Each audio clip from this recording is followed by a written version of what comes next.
Today we go back to 476 AD during the Hunna invasions of India, starting as Samrat, ruler of the destined to fall Gupta Empire, and we attempt to end the struggle with Indian supremacy. And of course, to do this, we are going to need a great night's sleep. Luckily, today's sponsor Manta make the world's best sleep masks, enabling you to live better by having better sleep and regular naps, leading the pro-nap movement, as your body is wired to nap. And with many masks to choose from, there's something for everyone. From the sleep mask to get true 100% blackout, the cool mask to soothe your eyes and sinuses, the steam mask to alleviate stress and dry eyes, and many, many more. But the two I've personally been using for the past month, the Sleep Mask Pro, which is super lightweight with 100% blackout and eye cups, which are perfect for side sleeping, and the Sleep Mask Sound, similar to the Pro, but with high quality Bluetooth headphones built in, and both have allowed me to fall asleep much faster and feel a lot more refreshed. So join the Pro Nap movement using the link in the description and the code to get a 10% discount. So we are back with more Fallen Eagle, and recently they added a new struggle, a struggle in northern India with the Hunna invasions. So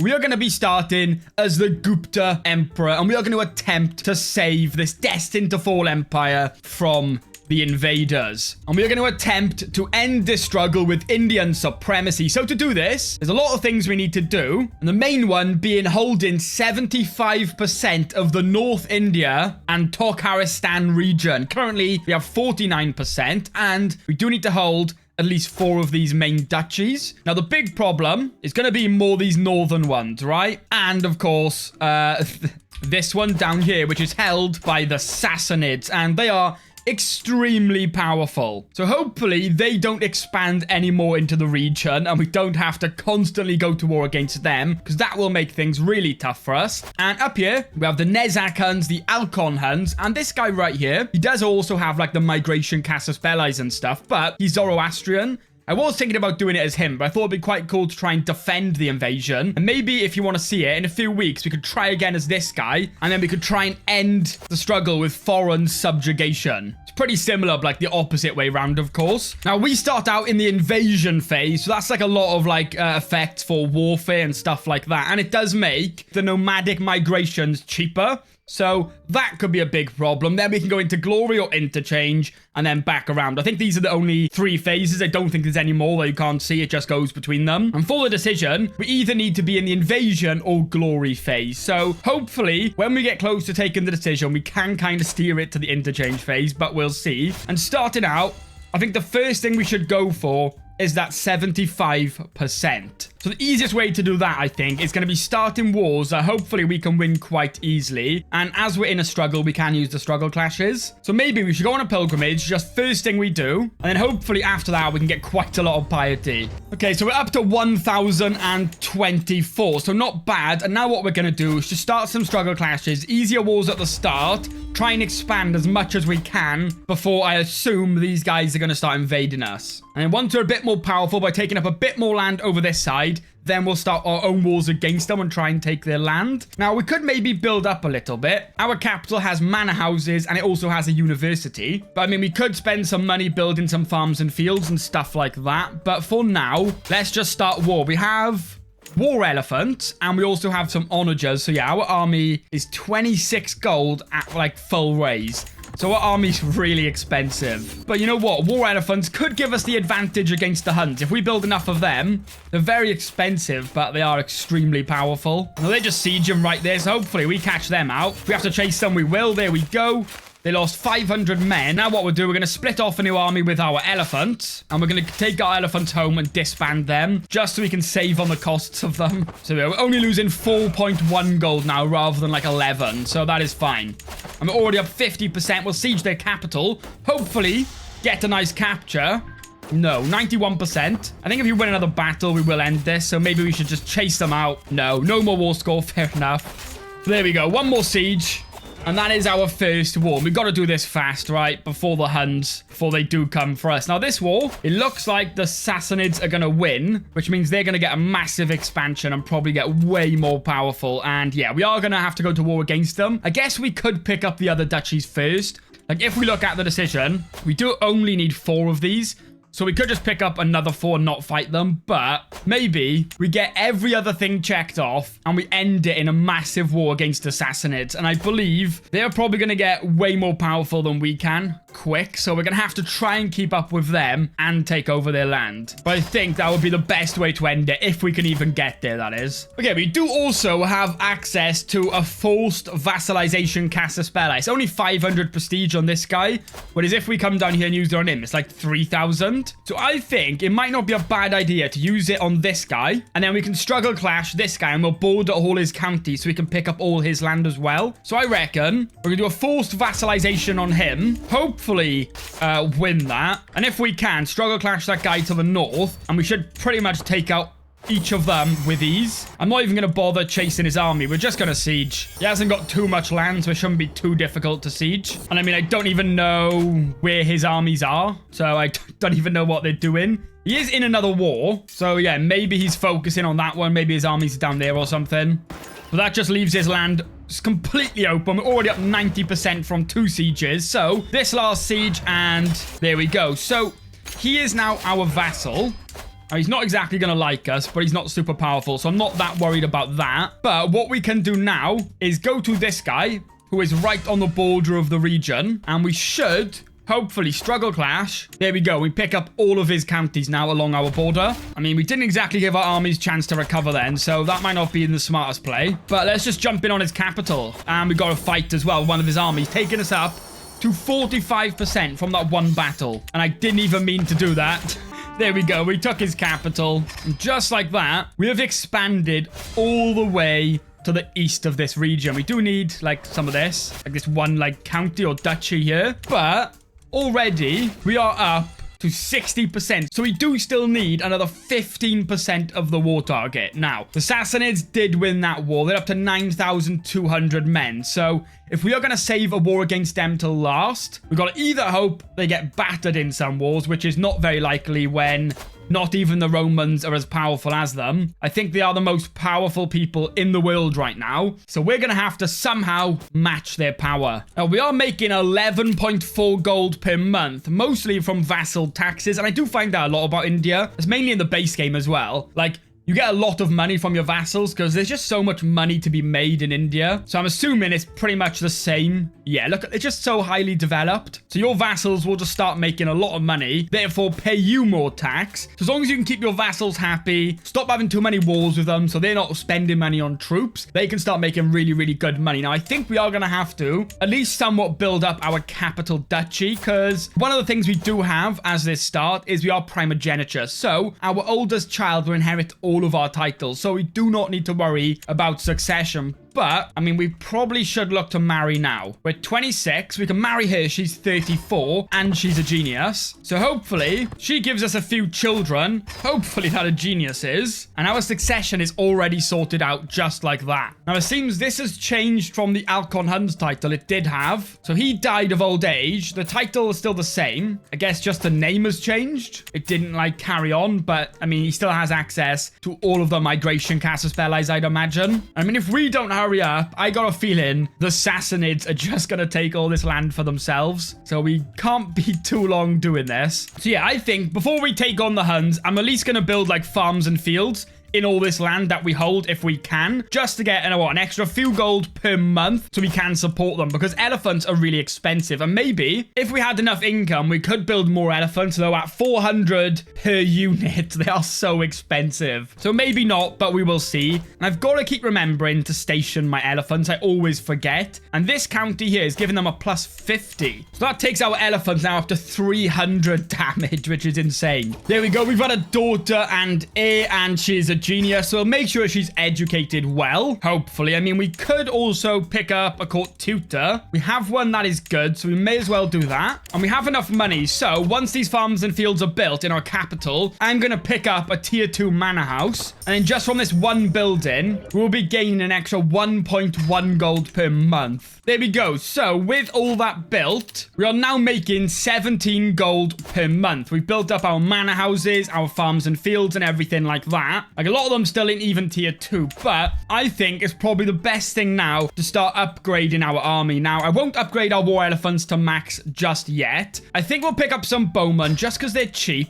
easy to maintain, and they're decent. And maybe we've got 3 more units we can have, so maybe we'll just do like a variety. So maybe we'll pick up some light horsemen, some light footmen, and some pikemen. Just mix it up. Wait, we're not married. Oh, okay. I didn't even realize she got ill. That's a bit awkward. There's no more geniuses either. That was the last genius available in our entire region. So we're going to go to intelligent and just see what we can pick up. There we go. And, you know, we're going to demand here conversion and trade up. Just forget about the other wife, it seems. But what percent are we at now? We are at, if we look, 61. So we need 14 more percent of the region. And if we actually just check out the region and what we have, most of that percent is going to be much, much tougher fights. There's some easier people we can pick up around here. But the Huns and the Sassanids have the rest of the lands we kind of need. And these guys here, the Hepatholite Empire, are literally in bits. They have fallen apart. Like, they lost that war with the Sassanids, and they have just had problem after problem.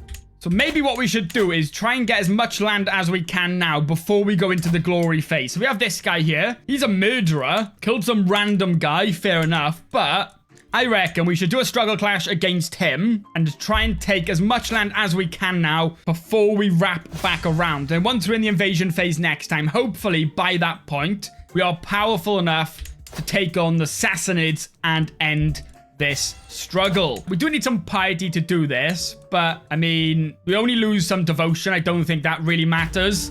So let's just go for it. I mean, piety's not all that important for us right now anyway. But we have a new improved army. It's still not as much built as it needs to be. And that is costing us a total of 38 gold per month to have raised. Now, we probably don't need them all raised. But you know what?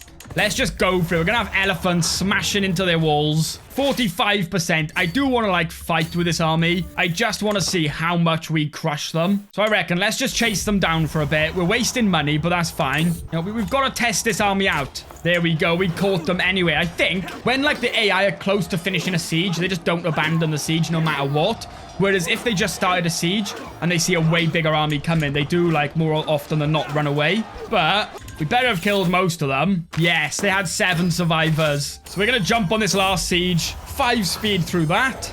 And there we go. So we've taken about, what, half of his land. And if we get a chance to do another struggle clash, we should be able to take that other half. But we've got to mix up now, getting new land and building up. There's some powerful people starting to form everywhere. So maybe before we do take on the Sassanids, maybe we look in the south of India with a lot of these kingdoms and look to get some alliances. Or maybe more up here, there's quite a few empires. And maybe ally with some of them to help bring them down. What would be interesting is getting an alliance with the Eastern Roman Empire, but it seems they are too far away and we could fight them from both directions. Like, I'm sure we don't exactly like each other, but we do have a common enemy. Yeah, in the Fallen Eagle, there's actually quite a few struggles. If we look, there's a struggle here for Greater Khorasan, and that is the Romano-Iranian Wars with the Eastern Roman Empire and the Sassanids mostly. And there's also one in Britannia, the struggle for Britannia. This is just after the Western Roman Empire fell, so this start date starts just after that, taking Britannia into like a big struggle for power. I have done a video on it before, so if you do want to see that, I will have it linked, but there's loads of decisions for this one. I think the one I like going for is Britannia for the Celts, taking back control. But I think this may be one of the reasons why, even though I guess Fate of Iberia doesn't have the most content, maybe my favorite DLC so far, just because of how usable it is in mods. And having a struggle in a region, it just makes the region instantly more fun. So it's close. I think I do like the artifacts from the Royal Court, but I guess Tours and Tournaments is probably the best DLC, but I just like how used this is currently in mods. We've had a son and he picked up quick. So he's our new player here because, yeah, I guess we're male preference, primogeniture, yeah. Even though she would probably be better, so maybe we'll have to mess around with inheritance a bit later. Now, in the Fallen Eagle, you can also do tributaries, so we could take some people as tributaries and they give us, like, gold, and I think they give you prestige as well. But while they're in the region, I mean, it's probably best we just take as much of their land as we can. We are flying down devotion. We're now a sinner, so that is great. But I don't know if it's worth to keep wasting money on pilgrimages when, I mean, it doesn't really matter if we're a sinner or not, to be honest. And if he's going to run away, you know what? We'll take the attrition and just jump on his capital. Although we're raising so slow, we may as well go for a fight.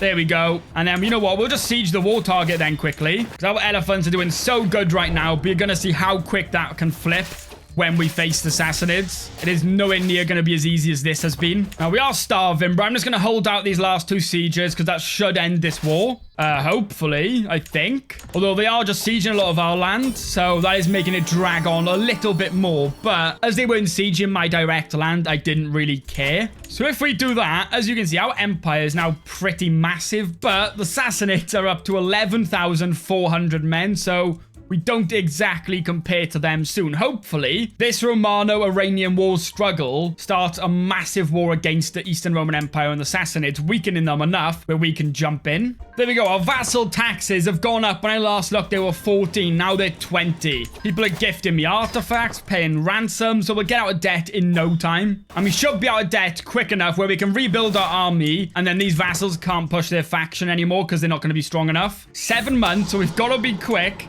There we go. Now our army's being rebuilt. That faction literally does nothing. And look at that. We're up to 21 gold. Oh, 23 gold per month. Oh, there we go. I didn't realize. But yeah, we are back into the glory phase. But sadly, it does seem like the next phase is going to be interchange. So we're not going to be able to take the decision in the next phase. But after that, I'll either have to go to invasion or glory. So we can take it after that. Now, if we look, we still need to have one extra one of these duchies, which I think we're going to save and go for debuild. It is owned by the Sassanids, but like I said, I want to do a big war against them. So getting probably this duchy title here is probably our best bet. Picking up some extra shoreline as well, which is very good, as, you know, our empire is big, but we don't have massive amounts of shoreline. And what I may do before we now go into the interchange phase, I want to pick up as much of this percent as we can. We're currently at 67, so there's a lot of people up here who we can try and take on and build that percentage up. So when we do fight the Sassanids, it is the last war we actually need to do. And these guys are looking like the best bet. These were the Alcon Huns. Pick up as much of this as we can, and during the interchange phase, our main goal is going to be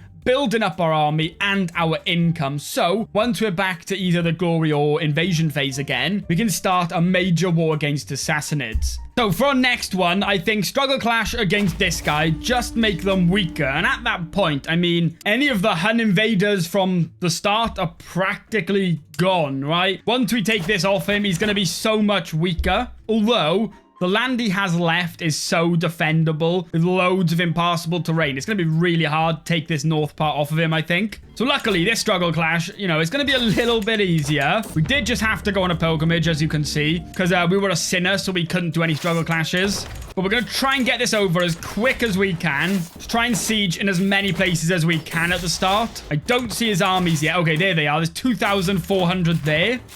Okay, there's 4,000 there. I think going to fight him's probably not a good idea in the mountains. It's saying over here is close. They have higher quality... Wait, they have higher quality men. What have they got? A lot of horse archers. So, you know, we'll try and avoid fighting them if we can. And we just died of gout at 48. I mean, it doesn't get much worse timing than that. Although it's kind of lucky that we do have primogeniture. I think we did only have one son, though. Oh, no, we had a few. So, yeah, it's very lucky we had primogeniture to save me from that. Now, we are only 13, so we do have a regent. Hopefully, this siege ends it. Yeah, there we go.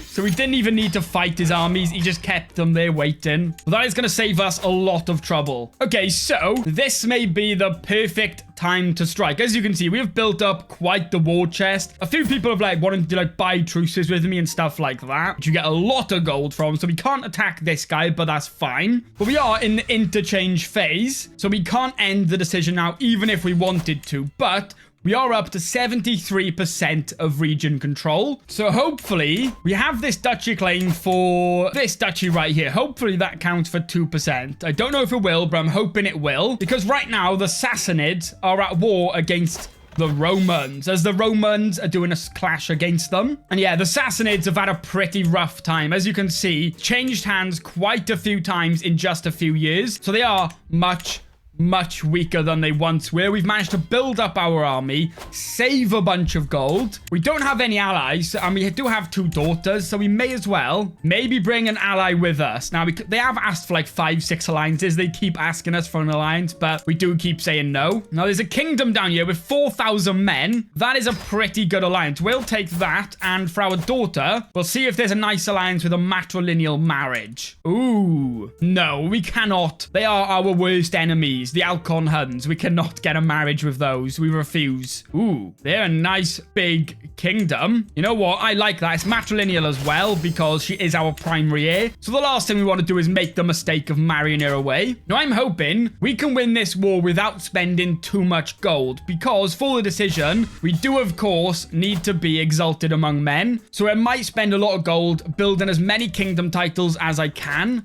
doing hunts, feasts, that sort of thing. Because as you can see, there's a lot of titles we can make, and that will just give us loads of prestige. Like each kingdom title's 400 prestige. So that should fly us towards exalted among men as long as we have the money. But I say, let's not waste any time, and we should go to war for our claim against the Sassanids. We can call our ally King Fu, and for some reason, okay, there he is, our other ally as well, we'll call him. And what we're gonna do, we are gonna raise all of our men right on the border. Maybe right here, because this is all impassable, so you gotta be careful we don't raise them like there. The thing we're gonna struggle with the most is supply limit, because looking around, there's not a lot of supplies. So what we're gonna need to do is siege as much land as fast as we can of the war target. So we're gonna march them right over here. We're taking a bit of attrition here and there, but we're just gonna have to go through it. And then what we're going to do, split them in half and just try and siege as fast as we can, just so we have some areas over here where we can easily resupply. And hopefully this other war against the Roman Empire goes on long enough where we can take advantage of it. And hopefully they focus on that rather than this war. But let's see. Look at that. We're already flying through the war target.